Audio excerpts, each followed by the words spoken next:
자, 지금부터 이제 보청기 특성 측정. 지난주에 NCS 3.22를 했는데 오늘은 S3.42를 이제 할 겁니다. 물론 갑자기 이제 튀어나와서 좀 어색할 텐데 이론적인 근거는 다시 말씀을 드리도록 하겠습니다. 그래서 여러분들이 지난 수업, 지금 오늘 실습은 보청기 평가 및 적합 3장, 4장, 7장 이걸 다 종합해서 다 보셔야 돼요.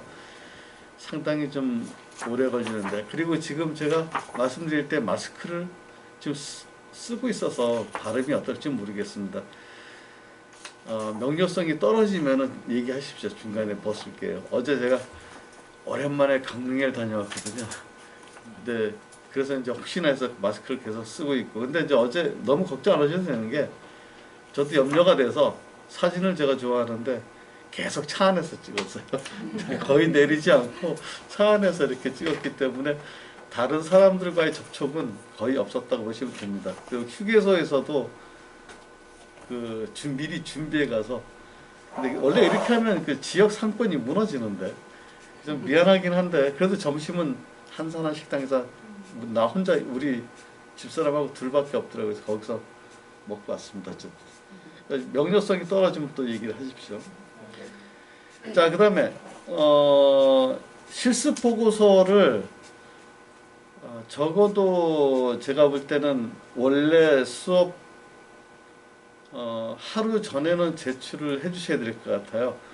만약에 여러분들이 이제 직접 이렇게 대면 수업을 하시면 직접 그날 내주시면 되는데, 안 그러면 제가 실습 보고서를 볼 틈이 없어요. 그래서 실습 보고서를 보고 좀 그 커멘트도 하고 해야 되는데 그걸 전혀 못 하고 있거든요. 그래서 가능하면 조금 일찍 보내주시면 되겠고요. 한지호한테, 조교한테 메일로 보내시면 한지호 조교가 프린트 해가지고 저한테 주세요. 그러면 제가 다시 그걸 보고서를 확인할게요. 먼저 지난주 실습 수업에서 이해가 안 갔던 부분들이 있습니까? 잘 모르겠죠. 저 지금 막 그냥 막 그 칸을 채우는 어떤 그런 그 상황이라, 나중에 그러니까 지난주 실습하고 오늘 실습은, 그 다음에 앞으로 한 두세 번의 실습은 조금 이해가 어려울 수 있는데, 이 산을 넘어야 됩니다. 이 선을 잘 넘지 못하면 앞으로 계속 어려워요. 앞으로 이제 보청기 평가 및 적합 수업이 어렵다고 자꾸도 얘기를 하세요. 제가 잘못 강의를 한 부분도 있겠지만, 또 하나가 이 부분, 어제 오늘 수업에 대한 것을 완전히 이해를 하고 그 다음에 그거를 실제 적용을 해야 되는데, 그 적용하는 방법이 앞으로 차차 말씀드리면 좋겠고요. 자, 오늘 하는 실습은, 지난주의 실습은 내용은 긴데 이론은 그렇게 크게 많이 필요하지 않아요. 그냥 나온 대로 숫자 읽으면 돼요. 근데 오늘은 이론은 간단해. 이론이나 실습은 굉장히 간단해. 실습이 빨리 끝납니다. 대신 이제 그 실습에 나온 결과를 해석하는 게 조금 어렵습니다. 그러기 위해서 이제 이론부터 좀 들어가도록 해보겠습니다. 자, 요 전에 이거부터 먼저 할게요. 이 보청기는 선형의 증폭 방식과 비선형의 증폭 방식 두 가지가 있다고 했습니다. 선형 증폭 방식은 입력음압의 증가율과 출력음압의 증가율이 포화가 되기 전까지 똑같이 나타나는 것이에요. 예를 들어서 50에서 80dB까지, 80 이상에서는 출력음압이 포화가 되기 때문에 50에서 80까지만 얘기를 할게요. 50에서 80까지 10dB가 증가할 때 출력음압도 10dB가 증가하는 이런 현상을 우리가 선형 증폭 방식이라고 합니다. 이에 반해서 비선형 증폭 방식은 입력음압의 증가율과 출력음압의 증가율이 다르게 나타나는 증폭 방식을 비선형 증폭 방식이라고 합니다. 어떻게? 지금 여기서 보시면 입력음압이 10dB가 50에서 60으로 10dB가 증가했습니다. 근데 출력음압은 90에서 95로 5dB가 증가했어요. 어, 입력음압과 출력음압의 증가율이 다른데 비선형이라고 하면 특히 입력음압의 증가율에 비해서 출력음압의 증가율이 작게 나타나는 것. 서로 다르다는 건 출력의 증가율이 크게 나타날 수도 있는 거거든요. 실제 그런 증폭 방식이 있습니다.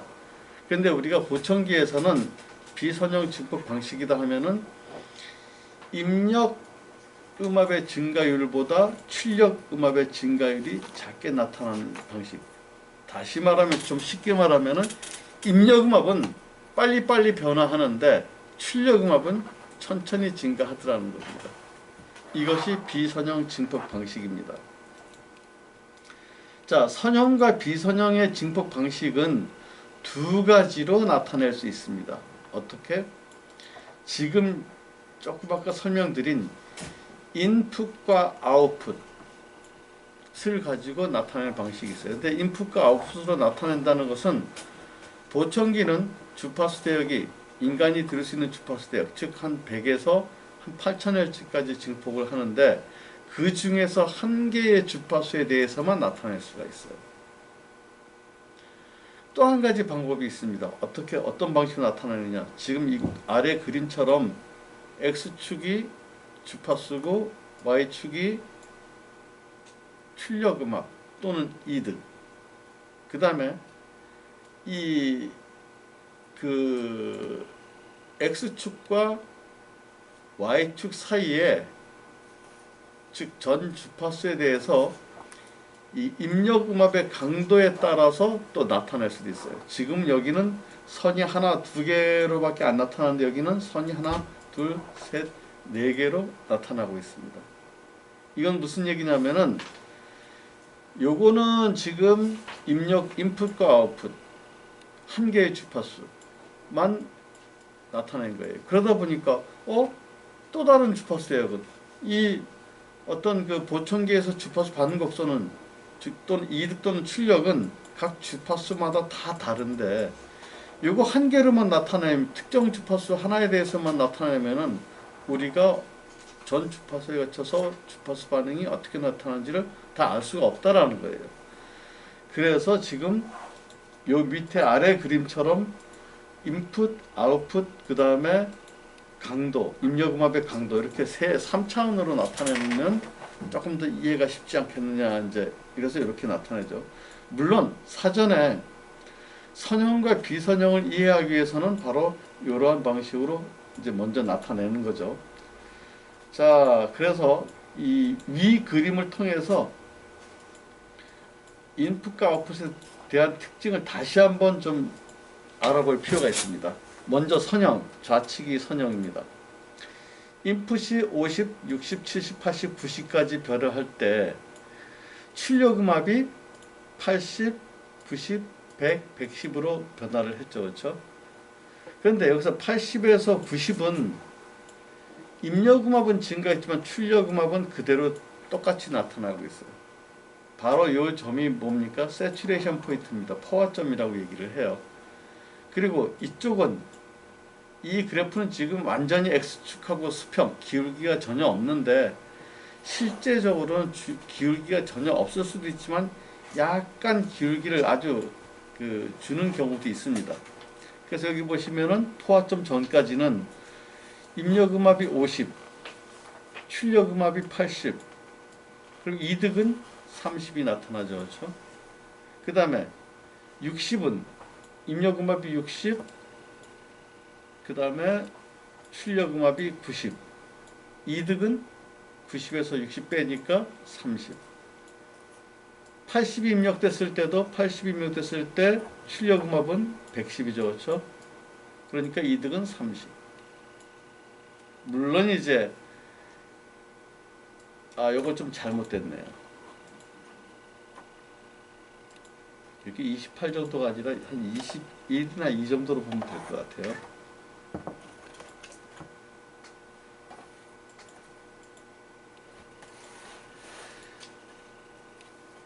이제 포화점 이상 입력음압이 90이 들어갔어요. 만약에 이게 110이라면 이득은 20이 될 텐데 이게 약간 기울기를 가지고 있다면은 뭐 저기 이득이 21 정도 바뀌겠죠.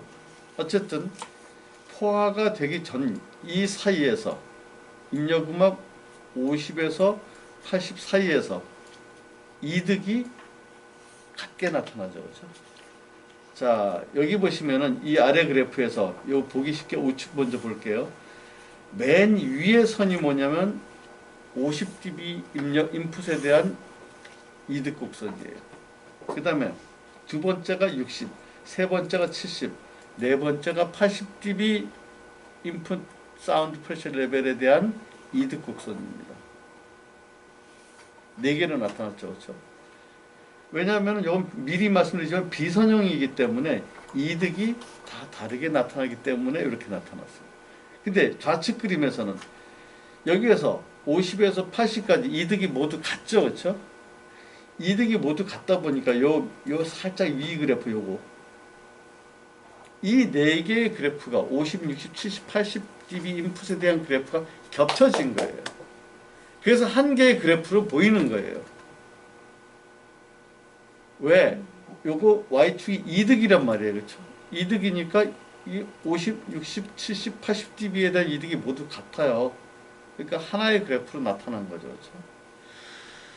자, 우측에 비선형은 50 입력됐을 때 출력음압이 90이 나왔어요. 이득은 40. 60일 때는 95가 나왔어요. 이득은 35. 80일 때는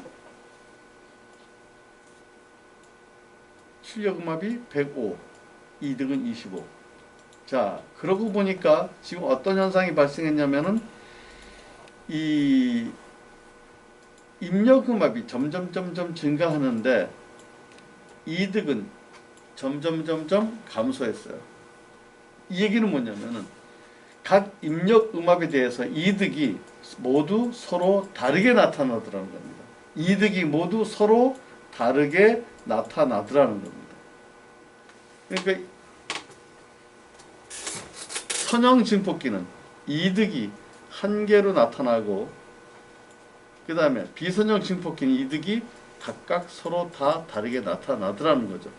물론 여기서 조금 더 올라가면은 만약에 컴프레션 트레시홀드가 지금은 여기가 컴프레션 트레시홀드인데 60dB가 여기 이렇게 이런 그래프일 경우는 50과 60의 이득이 같게 나타나겠죠. 여기 1번과 2번 그래프 50dB와 60dB에 해당하는 이득 그래프가 같게 나타나고 나머지 70, 80, 90이 서로 다르게 나타날 거란 얘기죠. 자, 오늘은 여기에서는 이 컴프레션 트레시홀드에 대한 것을 지난주에 했지만은 그래프가 좀 다르죠. 요거를 여기까지 하고 나중에 이제 다시 설명 한 번 더 드리도록 할게요. 지금 이 시간에. 자, 어쨌든 여기서 다시 한번 살펴보니까 선형은 이 포화가 되기 전까지 이득이 모두 같게 나타나고 이러한 인풋 아웃풋 그래프로 봤을 때도 이렇게 서로 그 이득이 겹쳐서 난다. 그 다음에 비선형이 같은 경우는 압축력치 이상에서 이득이 서로 모두 각각 다르게 나타난다 라는 것을 잘 기억을 해 두시기 바랍니다. 하나 더, 이제 오늘 실습은 이 NC 3.42하고 그 다음에 토탈 하모닉 디스토션을 측정을 해볼 거예요. NCS 3.42 그 측정하는데 실제 측정 시간은 한 5초밖에 안 걸려요. 물론 뭐 세팅하는 건데 세팅하는 것도 끼워서 넣는 거 10초밖에 안 걸립니다. 그러니까 토탈 그 실습 시간이 한 15초밖에 안 걸려요. 그래서 하나 실습을 더 합니다. 왜곡에 대한 것을 이제 한 번 더 측정할 거예요.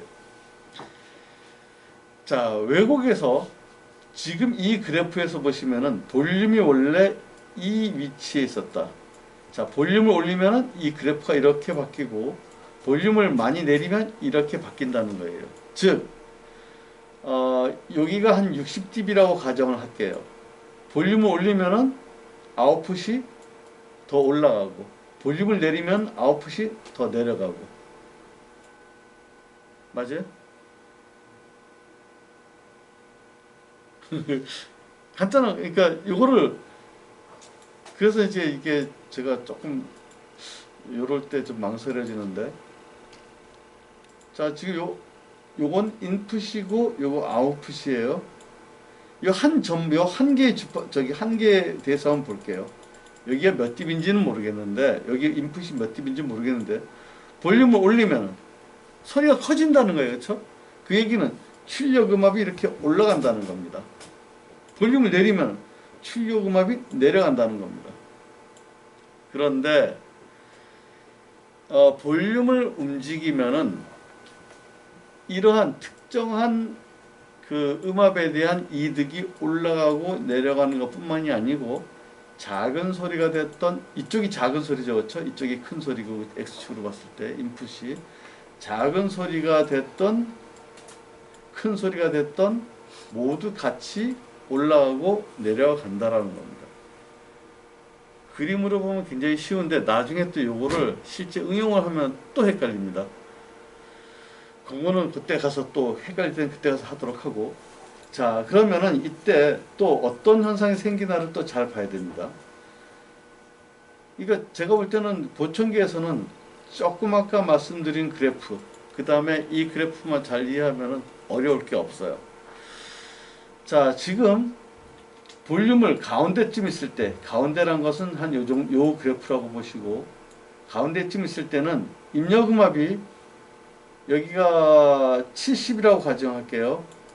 여기가 60이라고 가정하고, 그럼 여기가 80이 되고 여기가 90이 되겠죠. 지금 요 가운데 그래프에서는 어떻게 됩니까? 여기서 세츄레이션 되니까 80dB에서 세츄레이션이 된다는 거예요. 입력음압이, 외부에서 들어오는 음압이 80dB일 때 굉장히 큰, 이 보청기로 말하면 가장 큰 소리를 내게 돼 있어요. 그보다 더 큰 소리가 들어오면 어떻게 돼요? 이미 세츄레이션 점을, 포화점을 넘었다는 겁니다. 그쵸? 그 다음에 볼륨을 조금 내렸어요. 볼륨을 내렸습니다. 내리면 어떻게 되냐면은, 내렸다. 그럼 이제 요 그래프가 되는 거죠. 아까는 여기가 80dB였는데, 지금 여기 보시면 80dB임에도 불구하고 아직 세츄레이션이 안 일어났어요. 여기가 세츄레이션이 되죠. 요 그래프인 경우는. 그러니까 90dB가 됐을 때 포화가 일어났다. 자, 맨 위에 그래프, 볼륨을 많이 올렸을 때, 이 경우는 70dB일 때 이미 세츄레이션이 된다는 거예요. 여기서 한 가지 기억해야 될 것은, 볼륨을 올리게 되면, 즉 이득을 높이게 되면은 외부에서 들어오는 소리가 좀 작아도 이미 세츄레이션 포화점이 다다르는구나. 볼륨을 내리면 외부에서 들어오는 소리가 좀 더 커도 좀 더 늦게 포화점에 다다르는구나라고 기억을 해두시면 됩니다. 자, 그런데 여기서 포화점이라는 게 왜 이렇게 강조를 하는지를 한번 살펴봐야 돼요. 우리가 소리를 어떻게 표현하냐면 이렇게 사인 웨이브로 표시를 합니다. 그런데 전자기기에서, 증폭기에서는 수화기와 그 다음에 그 증폭기의 토탈 임피던스, 다시 말하면은 이 수화기에서 발생하는 총 저항이란 것은 전류의 흐름을 방해하는 거죠. 그렇죠? 그 다음에 수화기에도 또 그 코일에 대한 저항이 있습니다. 수화기의 총 저항이 매치가 될 때, 이퀄이 될 때 가장 효율적으로 전기 에너지를 전달할 수가 있습니다. 그걸 이용해서, 그런데 효율적으로 전달할 수 있다 하더라도 무한정 크게 어떤 전기 에너지를 전달할 수가 없어요. 그러면 걔는 한계점을 가지고 있는다는 거예요. 그게 바로 세츄레이션 점이라는 거거든요. 한계점이라는 것이. 그럼 한계점이라는 것이 뭐냐? 이 진폭, 사인웨이브에서 진폭을 어디까지 크게 할 수 있을 것이냐 라는 것이 바로 한계점이 되는 거예요. 그냥 제가 한계점으로 말씀드렸는데, 자, 여기에 보시면은 사인웨이브가 있습니다. 여기 인풋이에요. 그러면 아웃풋에서는 증폭기에 의해서 이게 사인웨이브가 커지게 되겠죠. 그렇죠? 그런데 사인웨이브를 입력을 더 크게 했어요. 아니면 볼륨을 높였어요. 그럼 얘가 더 커져야 되죠, 그렇죠? 이렇게 더 커져야 되는데 아까도 말씀드렸듯이 증폭기와 수압에 의해 전기 에너지를 전달할 때 한계점을 갖는다 그랬거든요. 지금 바로 여기가 한계점이라고 보는 겁니다. 여기 피크 클리핑이라고 쓰는 이 부분을. 이 얘기는 뭐냐면은 그 한계점 이상에서는 웨이브를 잘라낸다는 거예요. 웨이브를 잘라내는데 단순히 잘라내는 것이 아니고 잘라진 그 에너지는 무언가로 또 변환이 돼야죠. 에너지 보존의 법칙에 의해서. 뭘로 변환이 돼요? 잡음, 열 등으로. 뭐 이제 증폭 보청기에서는 대개 잡음이나 열로 변환이 되겠죠. 자, 그러면은 일부가 잘려나가서 그러니까 클리핑돼서 잡음이나 열로 바뀌었어요. 그러면은 얘와 얘는 모양이 닮은 꼴이죠, 그렇죠? 매끄럽게 사인 웨이브를 보였어요. 근데 얘와 얘는 닮은 꼴이 아니에요. 왜? 요만큼 있던 것이 자져나갔기 때문에 모양이 변했다라는 거예요. 자, 그래서 어떤 소리가 납니까? 음의 왜곡된 소리가 난다는 거죠. 지난번에 왜곡된 소리를 제가 들려드렸던가요? 예, 그 코가 막힌 소리처럼 뭐 좀 거칠고 이런 소리가 난다라는 겁니다. 자, 그러면 이 얘기는 뭐냐면은 어떠한 특별한 그 입력음압에서 어떤 특별한 요 그래프 가운데 그래프를 위주로 볼게요. 여기 이상의 소리가 들어오면은 세츄레이션 됨으로 인해서 피크가 잘려나간다. 그래서 소리가 변형이 된다. 그 얘기는 세츄레이션 포인트 이상에서는 출력음압에 왜곡이 발생한다는 얘기예요. 이 얘기는 뭐냐면은 입력음압이 점점 높아져서 출력음압이 세츄레이션을 가까워지면, 즉 60보다는 70, 70보다는 80, 80dB보다는 90dB가 들어왔을 때 입력음압이 높아지면 높아질수록 왜곡이 더 크게 발생한다는 거죠. 그렇죠? 오늘 말씀드린 것 중에 자, 선형과 비선형 다시 한번 정리를 하고 넘어갈게요. 선형은 압축 구간 내에서 모든 입력음압에 대한 이득이 같게 나타나는 현상, 같게 나타나는 증폭 방식, 이것을 선형 증폭기. 그 다음에 비선형 증폭기는 압축이 발생하는 지점 내에서 입력음압의 증가율에 비해서 출력음압의 증가율이 더 낮게 나타나는 현상. 그 다음에 왜곡은 그 피크가 클리핑 되는 점에 점점점 입력음압이 커지거나 이득이 높아지면은 왜곡률이 증가한다라는 겁니다. 자, 근데 여기서 보시면은 아까 분명히 입력음압이 높거나 이득이 높으면은 왜곡이 더 많이 증가한다 그랬어요. 자, 지금 이 그래프를 한 번만 확인을 더 하고 넘어갈게요.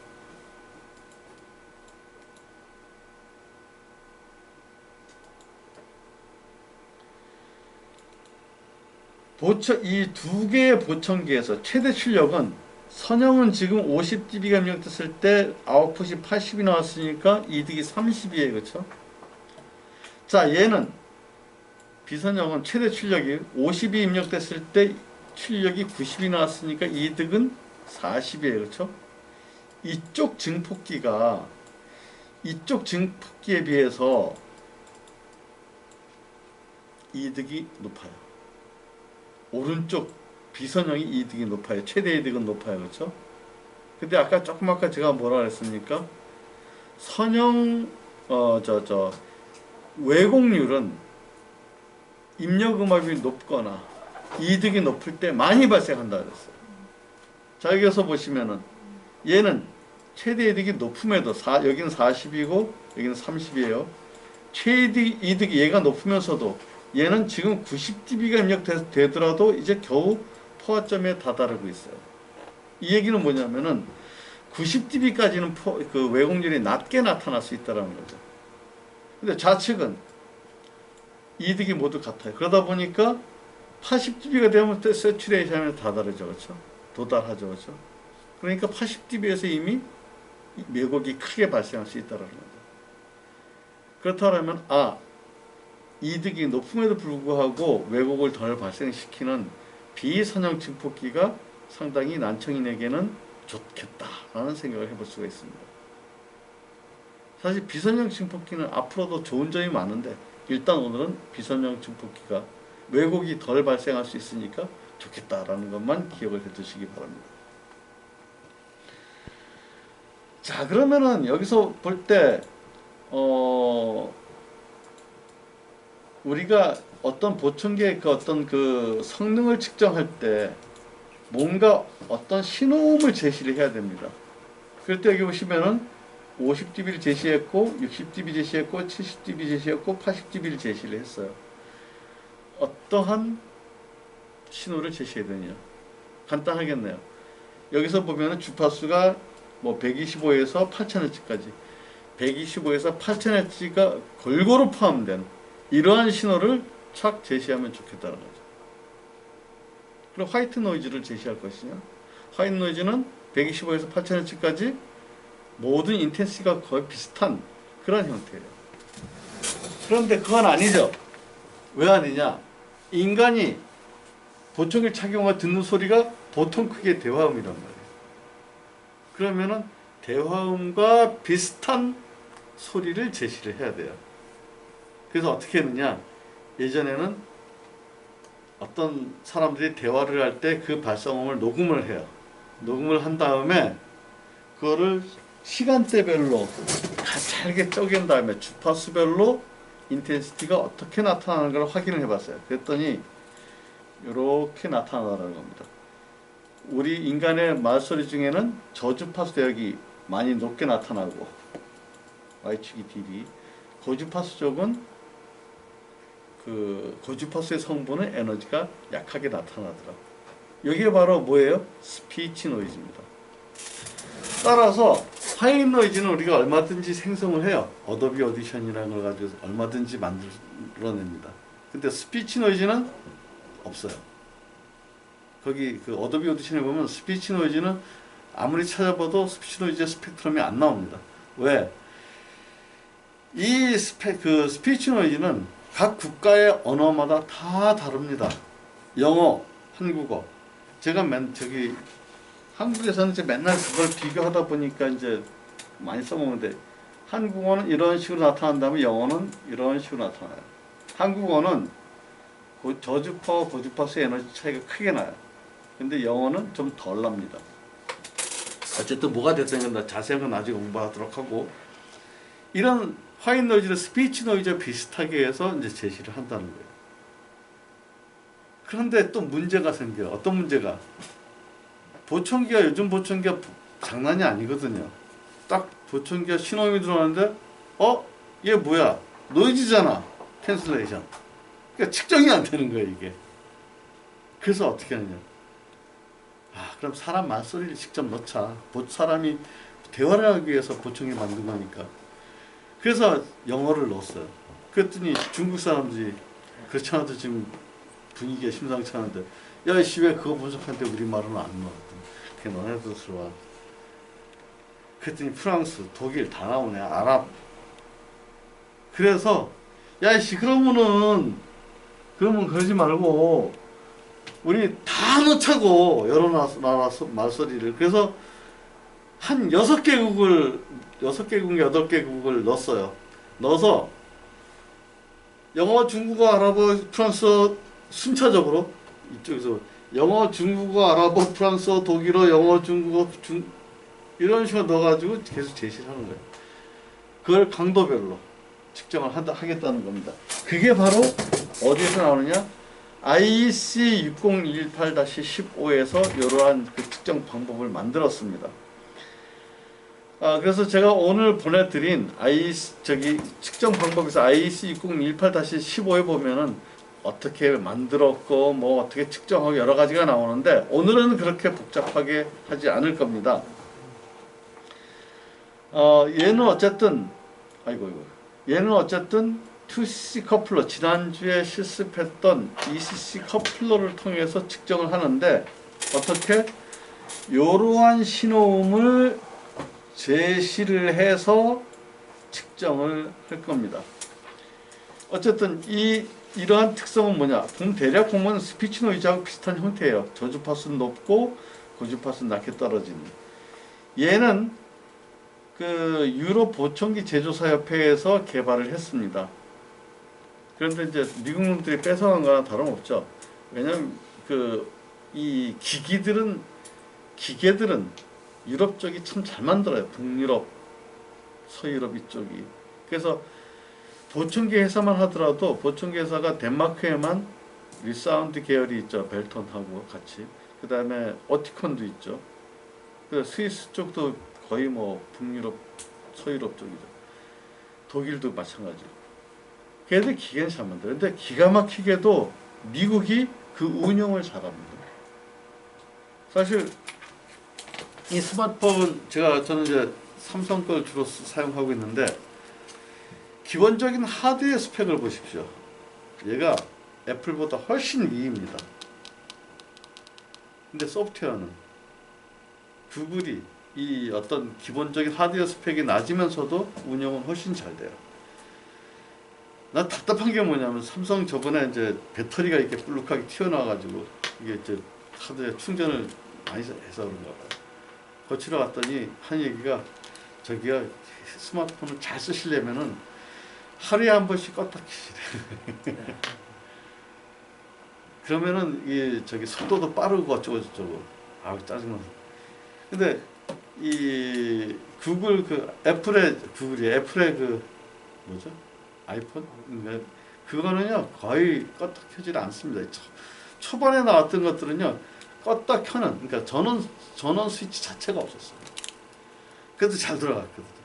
근데 이제 그게 뭐냐면은 어떠한 그 같은 기기를 운영하더라도 운영 기술적인 면이 굉장히 뛰어나다는 건데 이 보청기도 마찬가지예요.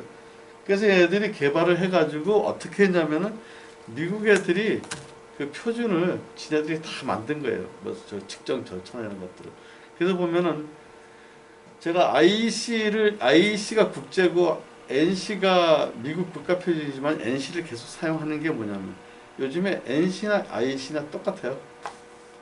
글자 하나 안 틀리고 예전은 달랐었는데.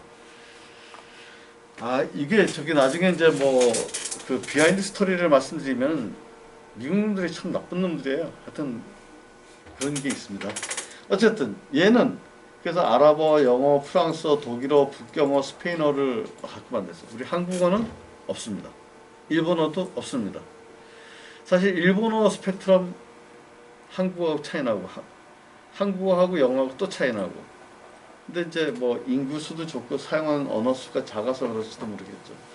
그래서 어쨌든 뭐 이러한 그 스펙트럼을 가진 이러한 어음을 보통은 55dB 그 다음에 65dB 그 다음에 80dB를 제시해서 측정하도록 하고 있습니다.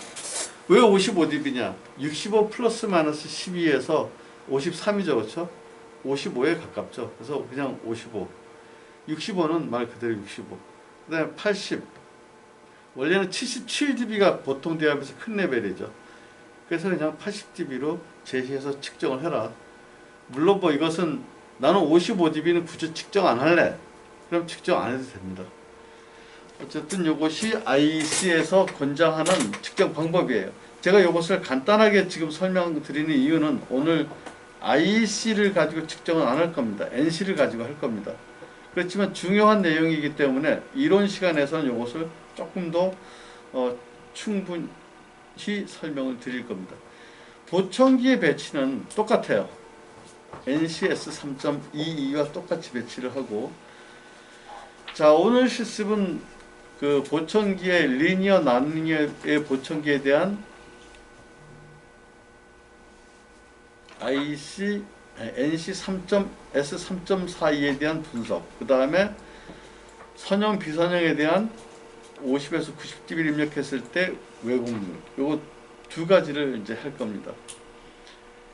그 다음에 여러분들 혹시 미리 그 보청기를 성능 분석할 때 한 가지 알아두셔야 될 것은, 여기는 뭐 하시는 분들이 그렇게 많지 않아서, 똑같은 여기 화면에서 똑같은 보청기임에도 불구하고 이 고주파수 쪽이 굉장히 좀 서로 다르게 나타납니다. 왜 다르게 나타나느냐? 이 소프트웨어에서, 우측에 있는 그 보청기 조절 소프트웨어에서 엔티 피드백 시스템이라는 것을 오프를 했느냐 온을 했느냐에 따라서 결과가 다르게 나타납니다. 좌측 것은 엔티 피드백 시스템을 온 시킨 상태예요. 그러니까 이게 상당히 피크가 많이 일어나고, 그 다음에 고주파수 여기 죽어서 나타납니다. 벌써 뭐 여기 한 1500Hz 이상에서 벌써 떨어져서 나타나죠. 당연히 떨어지긴 하는데 1500부터 떨어진다는 거예요.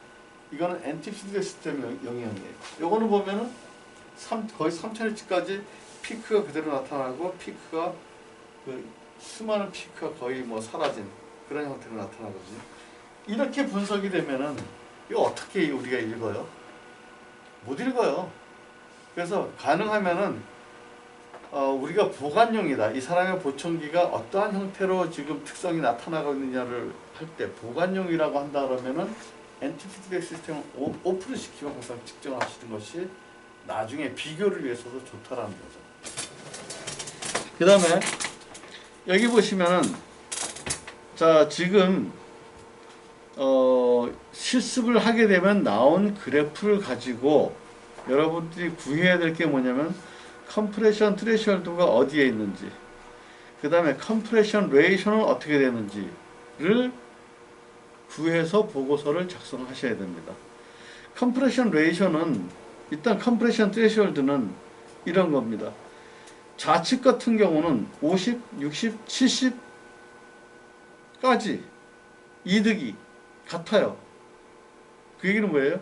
50, 60, 70, 80까지는, 아니 50, 60, 70까지는 선형이라는 거예요. 그런데 물론 조금이긴 하지만은 80에서부터 이득이 떨어졌어요.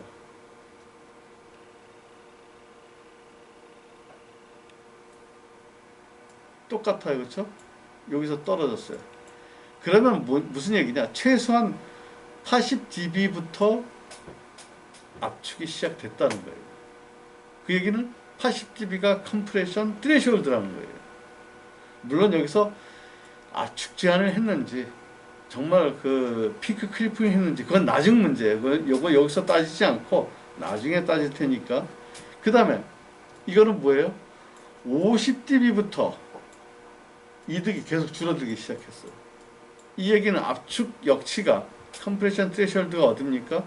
50dB 또는 그 이하의 압축 역치가 있을 것이다라는 거예요. 그걸 나타낸 것이고, 압축 비율은 어떻게 구합니까? 먼저 인풋을 나열을 하십시오. 여기서 이 S3.42에서는 10dB 간격으로 보통 이 음압을 제시하기 때문에 50, 60, 70, 80, 30, 40은 제시를 안 해도 될까요? 30, 40은 우리 대화음 레벨보다 너무 낮은 거예요. 보통 대화음 레벨보다. 그러니까 그건 생각 안 해도 돼요. 자, 그래서 50, 60, 80 해놓고 이득을 특정한 주파수 한 개, 여기 빨간 줄로 쳐진 건 뭐냐면 여러 개 주파수에서 다 구할 필요는 없어요. 이 특정한 주파수, 뭐 1000H면 1000Hz, 2000H면 2000Hz, 1000이나 2000Hz 중에서 하나 택하는 것이 좋겠죠. 이득을 다 구했더니 26, 26, 26 나오고 그 밑에가 24가 나오더라. 자, 그러면은 아웃풋을 구할 수가 있겠죠. 다시 인풋, 아웃풋은 게인이란 것은 아웃풋 빼기 인풋 하면은 게인이 나오죠. 그렇죠? 따라서 아웃풋은 게인 플러스 인풋 하면 된다는 거예요. 즉 아웃풋은 앞에 있는 거 인풋 더하기 게인, 그럼 76이 나오죠. 70에서는 96이 나오죠. 자, 그래서 컴프레션 레이쇼는 사실 요 60에 대한 건 안 구해도 돼요. 제가 설명하기 위해서 써놓은 건데, 압축 구간 내에서, 여기는 압축, 요거는 조금 좀 다른 내용이라서, 압축 구간 내에서, 압축 구간이 아니고 내가 지정한 범위 내에서 50에서 70까지 지금 얼마가 변했냐면은 20이 변화했죠, 그렇죠? 20대. 그 다음에 아웃풋은 내가 그 지정한 범위 내에서 20이 또 변했어요. 그럼 어떻게 됩니까? 20 나누기 20 하면 1대1이 되는 거죠. 그렇죠? 그러니까 선형은 압축 비율이 1대1로 나타난다는 거예요. 근데 비선형은 지금 어떻게 됩니까? 지금 여기는 이득이 갑자기 너무 많이 줄어서 요건 좀 빼자. 내가 이제 정한 거예요. 그래서 50에서 70까지 20이 변화했습니다. 그래서 아웃풋을 보니까 얼마가 변하느냐? 67에서 82까지 19 정도가 변했어요. 그러면 20, 아이고 미안해요. 얘는 지금 이렇게 설명을 이렇게 해놨는데 다시 고칠게요. 요거는 50에서 60까지 20이 변화했을, 아니다. 이거는 지금 왜 6이 나왔지? 푹 떨어져서 그렇구나. 그냥 이걸로 구할게요. 얘는 지금 일정하게는 아니지만 계속 떨어지기 시작했어요. 그래서 저는 이것을 압축 비율을 구할 때 50에서 80까지 다 잡아서 압축 비율을 구할래요. 어떤 사람은 여기까지만 잡아서 구할 수도 있어요. 만약에 이 등간격이라면, 이게 등간격이라면 어떻게 구해도 상관없어요. 근데 이것은 등간격이 아니기 때문에 지정한 사람마다 압축 비율은 달리 나타날 수 있을 겁니다. 어느 게 맞느냐? 요거는 지금 생각하지 마세요. 어쨌든 구하는 방법을 지금 알려고 하는 거니까.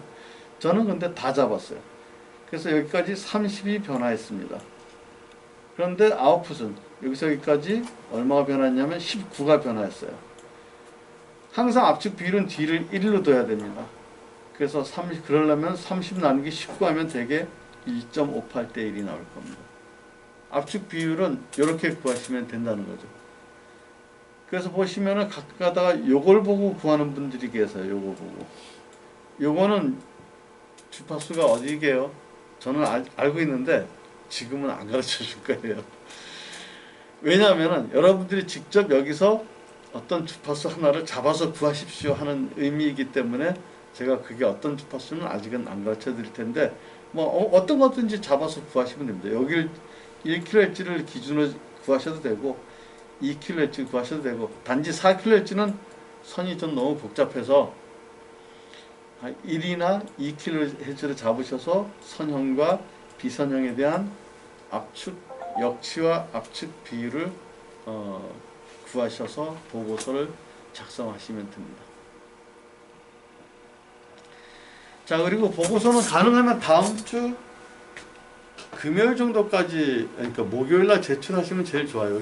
왜냐면 이제 그 한재호 조교가 프린트하고 또 저한테 전달하고 또 제가 봐야 되고, 그래서 그 다음날 또 거기에 대한 설명을 하고 하려면은 다음 주 목요일까지 제출해 주시면 가장 좋긴 해요. 근데 나는 그래도 일주일 기한을 줬으니까 꼭 일주일을 지키겠다 하시는 분은 어쩔 수 없어요. 대신 코멘트는 못합니다. 자, 지금 머릿속에 복잡하신 건 알겠는데요. 잠시 쉬었다가 실습을 하고 실습 나온 결과를 가지고 또 한번 설명을 드릴게요.